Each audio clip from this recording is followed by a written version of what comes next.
What are you doing? I never know what you're doing. Now, obviously, Will Ferrell was talking about Meatloaf in that movie, but he raises a really good question that we should be asking in lots of areas of life. What are you doing? What are we doing in our home studios? What's the purpose of my home studio? What do I typically need to be doing to accomplish my purposes, right? Now, we're going to get into, on this channel, the big picture emotional lens view of equipment. But in order to do that, I really felt like we needed to zoom way out and have a better discussion about what we're doing. And then we will eventually get down to how equipment relates to that. Now, if you've seen any of the previous videos on this channel, you've heard me use the term top-down approach. And just as a refresher, what I mean by that is a lot of times the best way to get clarity about small, detailed, technical things is to ask big picture questions. And so the questions about what gear do I have, how do I use it, when do I use it, if we zoom out, I feel like you can get some clarity maybe that you've never had. So we're going to start today with a discussion about storytelling. If you really sit down and think about what are we doing in our home studios, we are essentially storytellers. So in mediums that do storytelling, there's something that they all have in common. Great storytellers understand what I call moments. Now let's zoom out and really look at what I mean when I say moments. Usually in storytelling mediums, film, television, the written word, photography, music, visual art even, there's kind of an overarching moral or objective or message or emotional state or place that we want to take the audience to, okay? And what a moment is, it's any event within a piece of art that enhances, highlights, features, or points to this bigger picture emotional and storytelling goal, right? So as an easy way to kind of access this, one of my favorite movies is Saving Private Ryan. If you've never seen it, you should. It's a fantastic movie. Now, if you zoom out and you think about what are they trying to do in this movie, what's the overarching storytelling goal, what's the moral message, what is the energy and the feelings they want you to have about all of this. World War II was a very terrible, bloody, awful war. And it was going so badly, and there were so many people being killed, that the US military enacted a rule that said if the last male in a family's bloodline was still alive, they needed to be removed from combat if at all possible. Hence, Saving Private Ryan. His brothers had been killed in combat, and so they sent people to specifically look for him in the European theater and to extract him and take him home. So what are they trying to do in the movie? They're trying to really highlight the fact that the war was absolutely awful, that it was highly unlikely that they would accomplish this goal because you're looking for a needle in a bloody haystack. And how do they start the movie off? If you've not seen it, it is absolutely terrifying, the initial opening scene of this movie. But when you see these bullets flying through the water and they show the soldiers being seasick, and you know they really show the seasick motion, and then you see the doors of the amphibious vehicles plopping down to the water, and then you get their view of, oh my God, what have I gotten myself into? They do such an amazing and terrifying job of putting you in this just terror and fear and just shock, which must have been what these soldiers were experiencing. I mean, nothing like that has ever happened in history. So my point about it is, when you think about D-Day, a lot of times when you look online or you see pictures or footage of it, it's very zoomed out, and it's about scale, because nothing like that had ever happened in history before. And so the sheer scale of all of the equipment and the men and just the size of the operation, it is impressive.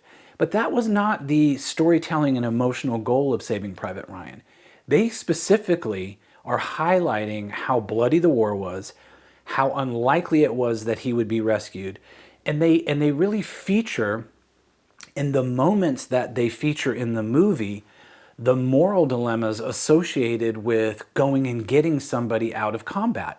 Because, implicit in that is, are you saying that his life, Private Ryan, is more important than my life? Because I'm over here being shot at just like he is.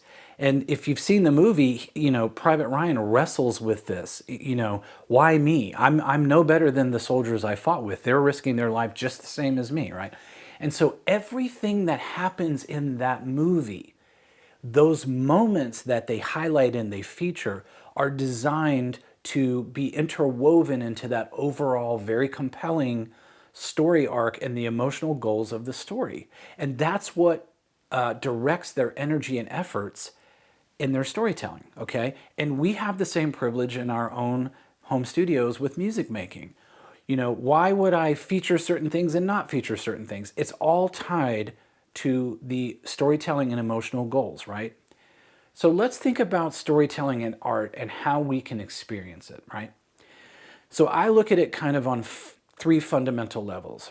I can hear about something, I can be exposed to it. I guess you could say I could get an idea of something. Maybe I see a picture of something, maybe I hear something briefly, whatever, or see a quick video on TikTok. So I can get an idea of something, right? Now the next layer would be I can experience it. Instead of seeing a picture of a pub in London, I can go to the pub. Maybe I walk inside, maybe I order a pint, I don't know. But now I've experienced it, and that's a different layer of engagement. Now, the third way that I think we can engage with stuff, but in this case, we're talking about music and art, is we can be immersed in it.